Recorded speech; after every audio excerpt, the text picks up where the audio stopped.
Welcome to Forum 360 on PBS Western Reserve. I'm Stephanie York, your host today. Thank you for joining us for a global outlook with a local view. Recently, Eric Mansfield has been creating a buzz around his playwriting. A news reporter, an anchor veteran, and a U.S. military veteran, the now Assistant Vice President for Kent State's Communications and Marketing is finding yet another career in playwriting. Today, we will learn about how Eric got into playwriting and how he has been able to see his plays come to life on the big stage. Thank you, Eric, for joining us. It's great to be here. Always great to spend time with you, regardless. Yeah, right? Next time breakfast, right? All right. Okay, so if you would, can you tell me a little bit about yourself and your background? Sure. I grew up in Akron. I grew up in North Hill and went through the public schools there, had a really good education, I believe. I went to North High School, married a girl I went to grade school with. So we're that couple. We love Lisa. We're that couple, Lisa Mansfield. Some in the area may know who she is. Yes. She's been very active in her service as well. Went to the University of Dayton and joined the Army right after high school so that I could pay for it, and was fortunate to stay in the area. I never thought I'd be able to stay in the Akron area. I just figured I'm going to have to go out and around, but I was fortunate that wanting to go and become a journalist, I got a job out of college at Channel 23 in my hometown, and was able to come back here, and then eventually to Channel 3. I did broadcast journalism for 20 years, concurrent to being with the Army. So I went to places like Iraq and Hurricane Katrina and things, and was fortunate to get home in one piece and keep my family and my job. And then, 10 years or so ago, my kids were growing, I needed a change. I retired from the Army, got out of TV. I've been at Kent State now for about the last almost 11 years. Oh, wow. But I've always been a storyteller. I enjoy telling stories. I enjoy observing people and seeing the stories that they go through and the journeys they go through. So 5 or 6 years ago, I decided to try playwriting, and now that's where I spend my free time. Well, we're really glad that you stayed in the Akron area. Thanks. Akron is very lucky for that, and your wife, because she does a lot of public service as well. So when you were a broadcast journalist, I want to go back just a little bit, because this is all how you got to be where you are now, right? Broadcast journalist in Akron, Ohio. Sure. What was that time like? When I first started, it was pretty overwhelming, because all you had was the 6 o'clock news and the 11 o'clock news. Right. There was a little bit of morning news, but there wasn't the internet. I mean, a newspaper drove a town. Radio reports on the hour were important. If you wanted the sports scores, you really did have to stay up till 11 o'clock and watch the sports time. So there was a lot of pressure there and a lot of things to learn. And I'm out with the 2-man crews and the big cameras and the big recorders, like you're hauling a giant VCR on your shoulder. And you're running from story to story, and you're coming back, and you're literally dubbing the tape over. And we didn't cut the film to the floor, as they say, but still you were using that raw tape. And then every day you had a new challenge to do it again. And Akron is an exciting news town. I mean, all of Summit County really is. Right. There's just exciting things that happen here. And when I moved on to Channel 3, I was only 24 years old, working at a bigger market. They still kept me in Akron, and I was glad for that. Because the stories here were interesting. You never knew what was going to, not just the crime, but just the people and what people go through here and the community. So it's been a great experience. Right. And you also have a 20-year military career. Yes. You told me about that a little bit. But when I was still in high school. Yeah, really? Yeah, okay. I was 17. I knew I had no way to pay for college. My parents had not been to college, and I'm an inner city kid, and I had an opportunity to join the Ohio National Guard, which offered some college money. So I joined when I was 17, and when my friends first went off to college, I went off to the Army, so I ended up starting college a year later. But I did the Army through college and helped pay the bills. And it's interesting because we'll see some of your experiences come out in your plays coming up, right? So you've made your name recently as a playwright. Yes. I mean, you really have. How did this even come about? Well, my kids all did community theater, and Lisa, she was the managing director for a time at Weathervane Playhouse. So I got to do some fun things with my kids on stage, and I was a storyteller at heart from my days at Channel 3, and playwriting is live storytelling. You're writing for the stage. And I think television is what really has set me up for success as a playwright, because every day I wrote copy for the anchors to read, for the morning anchors to read, for me to read, so I knew what things sound like out loud. I think that's where people struggle when they first start writing plays, is what is this going to sound like? Right. And I already kind of knew that, so it helped me jump into the stories a little more. And as I watched my kids perform, and I got to perform with them sometimes, I'm like, I could write these kind of stories. I've met enough people that I think would be interesting, and I'm going to give it a try. Okay, so you're thinking about doing this. Yes. And you're at the Kent State University doing your job, which is a big job. You're vice president of marketing and communications, and it's a big job. How do you fit that in, and where do you start? And Well, the military in me has me up at 5:30 every day. So Okay. I'm up, I'm moving around, I'm exercising, but my mind is very active. So I start to write a scene or a few sentences. And, you think about a play that could be 100 pages long. It takes a little while to write. Sure. It really does, to map out. And for many people, they write a sentence, they erase a sentence. They write a sentence, they erase it. It's hard for them to keep moving. And for me, just knowing that I had the deadlines of television, Right. you write it and you get it done. So I write scenes and I sketch things out, and my mind's constantly going. And the more I read plays, the more I saw some more plays, the more I saw the structure and how they Sure. go together, and tried to find what my sweet spot is. But mostly I'm up early, I'm by myself, my mind's good, I start writing. You write a scene today, a scene tomorrow. Next, you can write a play in 30 days, maybe 90 days for a full-length play. Wow. And then you've got to hear it and get people to read it, Yeah. give you some feedback. And even if my plays had never been produced, it was still storytelling for me. But to start to share them with theaters and have theaters that want to produce them and then start to win some awards, it has definitely taken off much faster than I anticipated. Crazy fast. So Yes. let's talk about the first play you ever wrote. Has it ever seen the light of day? Yeah, the first play I wrote was called Love and Reserve. Oh. And it was military based. It was based on a couple. I wanted to write to explore the theme of what do military couples go through during a wartime deployment. I had been through this. Lisa Right. had been through this. And through the stories that all of my friends had told me about their relationships and some of what Lisa and I had been through, I started to craft this story. But then I had to think, how do I make this story interesting?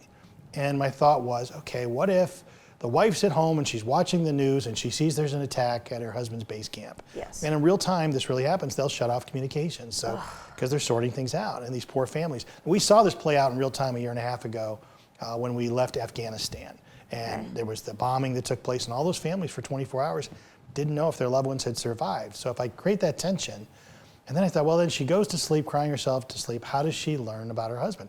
Well, what if I have a vision of him just visit him throughout the night, a past, present, and maybe future version of him, Oh, wow. kind of a hat tip to A Christmas Carol. Yes. So I sketched this out, and then we learn how they fell in love. We learn what it's like to be in the military, and then we learn what the future could be like. And yet you keep giving clues as to whether he's dead or alive. She gets more information, and then eventually it's got to end. So eventually there's going to be a knock at the door, and you're going to find out whether he survived or not, which is what every family member cringes Right. at. So I got this together. I did a reading in my living room. Invited over a couple of friends to play the two parts, the husband and wife, and some friends, maybe 10 people, to sit on the couches, and we just listened to it. And they did it. It had a great sound to it. And from there I refined the script a little bit and started to share with some people in the theater industry. And then I started sending it off to just get some feedback. Right. And it won from Arts in the Armed Forces, which is Adam Driver, the actor from Star Wars and his group that supports military. I sent it to them, and it was named a national semifinalist in their annual awards. Your first play. My first script. And I thought, oh my goodness, this is wonderful. Awards are great, but now what? And then Rubber City Theater here in Akron was willing to stand it up. The COVID delayed the launch of it. Sure. But it debuted in November of 21. They brought in an equity actress from New York City who was wonderful. And it got great reviews in the newspaper, had 4 different media reviews, and we had just really good feedback from that. So that told me I'm at least on to something. Yeah, I would say so. Did And it that get first play. picked up anywhere else than Akron? The business side of playwriting is a whole nother set of hours. Is making contact with theaters, pitching to theaters. Right. So many theaters post-COVID are just doing Sound of Music. And what I'm saying is they're doing things that are tried and true. Yep. They don't have the money to spend on big marketing. Right. If you do one of my plays, you got to tell people what it is. Sure. So I do understand that, and that takes a little bit of time. But I've been trying to pitch it to theaters, especially those in other parts of the country that are near military bases. Perfect. It's a cast of 2. Yep. It's in one setting. It could easily be done around Memorial Day or Veterans Day. Sure. And it's a good drama, and it's a good love story. So I'm hoping it's going to get picked up some other places. But I haven't had as much time to put into that because I'm still trying to write some other plays. Right. So how many plays have you written? I have written in the last 36 months more than 20 plays. What? Yeah. Now some of them are shorter plays, one acts and that kind of thing. But I have eight solid full-length plays. And I will have had, in just less than 2 years, I will have had 6 plays produced for paying audiences in 8 different theaters in 4 different states, and it's really taken your off. 6 plays are 6 full-length plays. Yes. So 6 of your 8 full-length plays have been produced. Yes, we'll have. Yeah, Will I've have been. got some that are coming this year. So So I feel like I'm onto something. Is this usual? It's not. I've met playwrights. I was in upstate New York. I had a play produced in the fall at SUNY Brockport for 2 weekends up there. They did 6 shows of it. And I met another playwright up there who was having a play produced, and he'd been writing for almost 20 years. Yeah. This was the first time even a short play of his had been picked up. And he just, like many playwrights, you write for yourself. And Sure. It's not how you pay the mortgage. Yeah. But it's also connecting with theaters and having a script that's in a good format. Because so many theaters, they get approached constantly. Right. Do my play, I've got an idea, do this. And so, you've got to give them time to read things and see what's a good fit for them. Because again, they got to pay the bills, they got to keep the lights on. Sure. So when they do Sound of Music, you can't be offended, you just keep sending to other places. Do you think any of your plays are like high school worthy? I mean, when I say worthy, I mean like, there's a certain niche for high school plays. The language and violence in mine is pretty tame for the Okay, most part. good. I tend to write modern dramas that are set on a certain time. So like Love and Reserve was going to be, time frame. She finds out before she goes to bed, and when the sun comes up, we're going to know the resolution. Wow. So you're kind of there. I think they could be done by high school groups or college groups. I've had several done now by college organizations, which makes you feel good. They're always looking for challenging things. But you've also got to educate yourself about the business. If you write a play with 20 characters, you're going to have a tough time getting it produced. Yes. So you got to think through. It's not you got to think, am I writing a play or am I writing a movie? And I have written some film scripts as well. In fact, a short play of mine's been adopted as a film. It's being shot next week in Cleveland. I was at the rehearsals last week, and it's an exciting short play, but that's been adapted into a short film I'm excited about. By a group in Cleveland that read it online and contacted me and said, we want to make this into a film. But anyway, you need to write things that can actually be produced. So if you're going to have spaceships coming down and people being beamed up, you got to understand it's going to be challenging for some theaters. Sure. But I think good dramas that people sink their teeth into, the audiences will enjoy, and that's what I try to write. I think they will too. So I'd like to remind our viewers and those who may have joined late that we are here with Eric Mansfield, and we are talking about playwriting, from inspiration to production. So let me ask you, you have a play coming out soon, or going to be produced soon. I have a play that opens in September called Baron of Brown Street. Yes. It's based on a real story of an Akron man who was set on fire by he was homeless and he was set on fire in the middle of the night by some street punks who beat him up. He survived. Then when they were sentenced at court, he went there from the burn unit and forgave them. And many of us in the media had a chance to interview Lenny. Sure. I'd like to think that I can forgive people who do me wrong. Right. I think it would be very difficult for most people to say, if someone literally poured fluid on you and set you on fire, that you could go and just forgive them. And he did. But yet he really struggled to forgive himself for the life's mistakes that put him under the bridge. Wow. This one afternoon that I spent with him just really stayed with me. I developed it into a play called The Baron of Brown Street. And now it has picked up, it recently won the Gene Kennedy Smith National Playwriting Award from the Kennedy Center, second place. Which I sent in on a whim. Yeah. And it got picked up by some East Coast groups that did readings of it, but it opens in September at Rubber City Theater at the University of Akron for 2 weeks. Wonderful. And then it will follow up in October at Market House Theater in Kentucky. Wow. So I'm sending it to some other theaters and seeing who wants to do it, but it's a true drama. It's a story about self-forgiveness, which a lot of people struggle with. Sure. I think that's one of the hard things, Stephanie, is people want to tell you what the plot is as opposed to what the theme is. Right. So the theme of this story is self-forgiveness. It's just being told through this homeless guy. Right. It's almost like Titanic. People want to tell you it's about the ship sinking. No, the movie is a love story. Sure. It's set on a ship that's sinking. Right. So I think as I approach playwriting, I find more success when I look at the themes I'm trying to explore and then put that into some kind of a setting that would be interesting as a story. Totally interesting. So do most of your ideas come from experiences you've had? Yeah, I wrote a play that opened last year at the Civic Theater with the Millennial Theater Project called Whitesville. I had a great pickup. Carrie Clausen wrote about it in the Beacon Journal. We had some other reviews. Right. I was really pleased with how it came together. But I spent a lot of time with police officers, and a lot of time with people in the community. And the murder of George Floyd impacted people significantly. Right. But I felt like my white friends and my black friends were going through different experiences, clearly, like much of America. So I thought, how do I explore the theme of white and black audiences coming together? So I wrote a play about a mixed race police family, a white cop and his wife who had adopted 2 black kids, and then George Floyd happens. So you've got a police family, you've got a mixed race family, Wow. and in the 3 days that the play takes place, the dad is on one side of the uprising in their town, and his own kids are on the other side, and mom is caught in the middle. But through that, can we have honest debate in the family home about racism. Right. And it made me feel really good to write it, and now it's been picked up and I'm pushing it some other places, but it comes from the experience of just spending time in the Akron area with the people I know. What kind of feedback did you get on that? Because it is a pretty hot topic right now. You know what? I had some really good feedback early on from people about offering help. And a lot of playwrights want to just keep their idea themselves. Yeah. I was writing characters, 17 and 18-year-old black teenagers. I'm a 54-year-old white man. How am I possibly going to be able to get their dialogue genuine, get their experience genuine?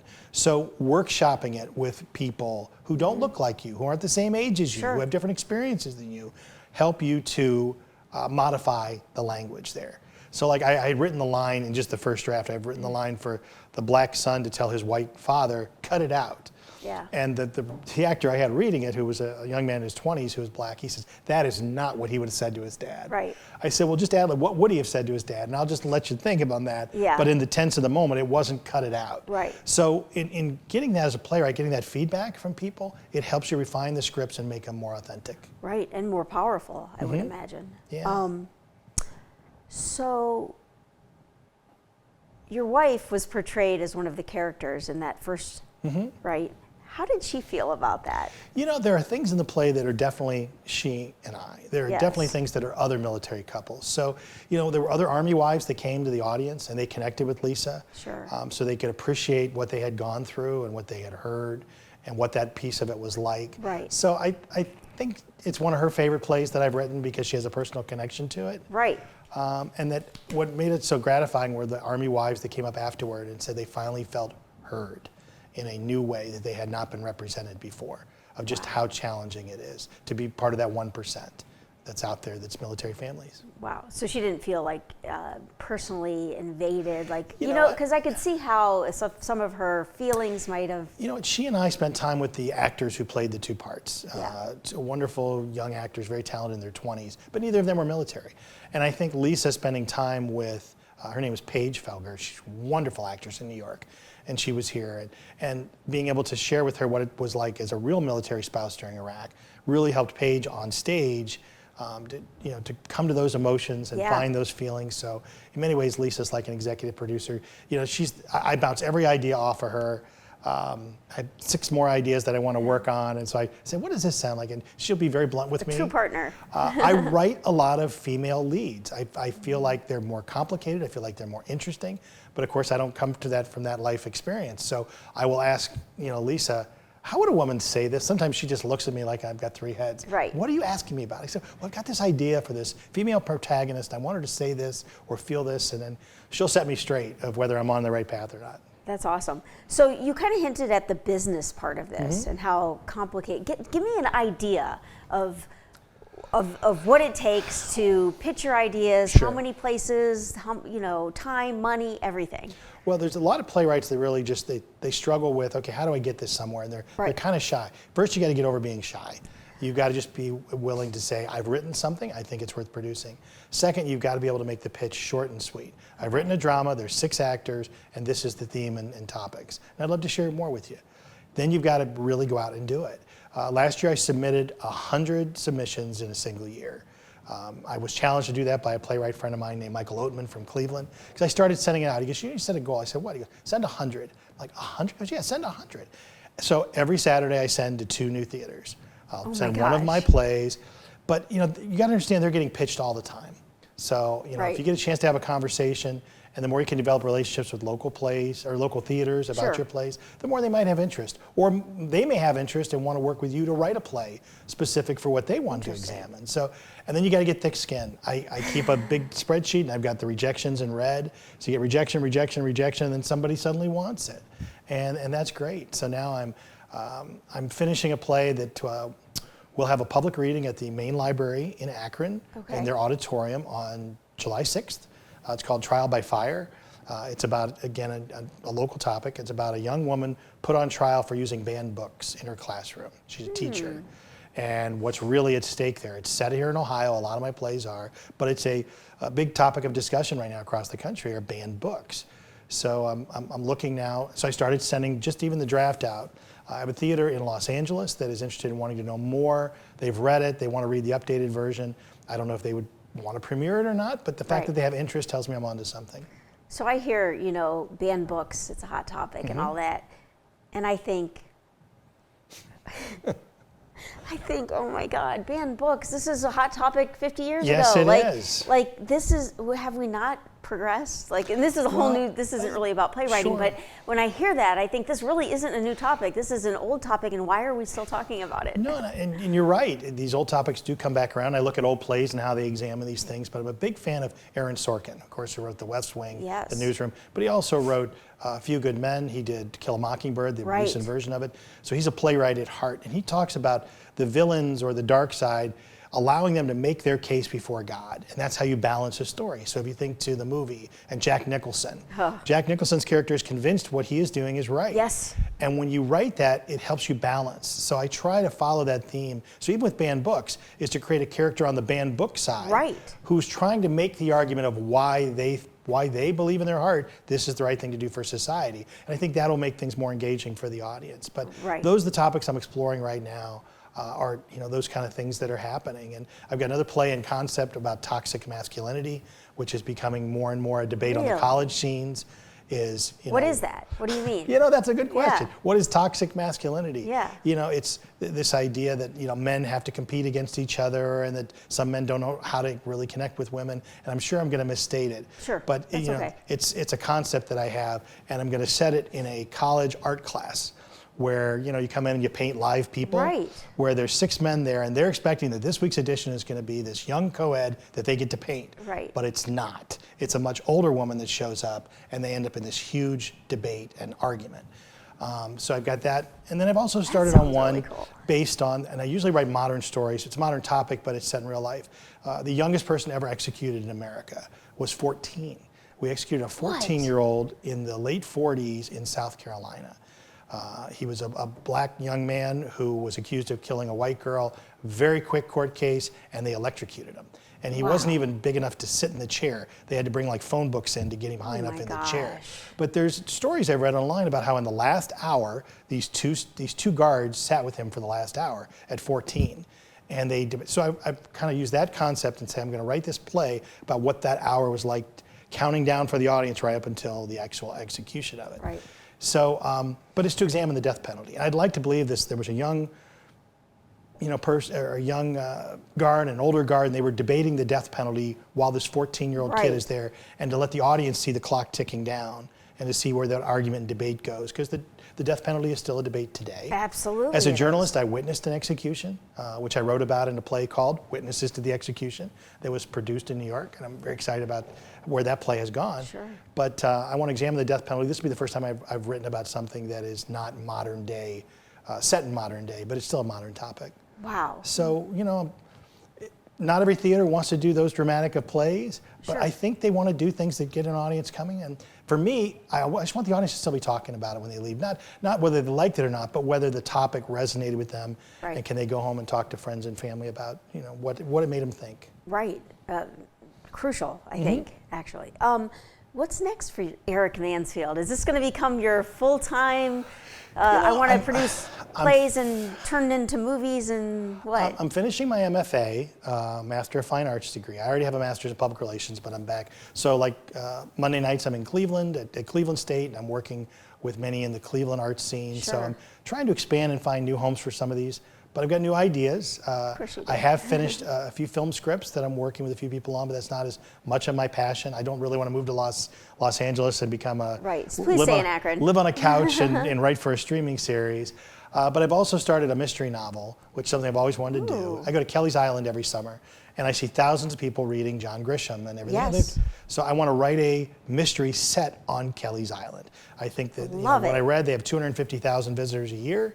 And if you could read one and you would know all the places on the island Right. where this is Right. happening, I think there'd be some commercial interest in it. So I've sketched out this story. I've written the first few chapters.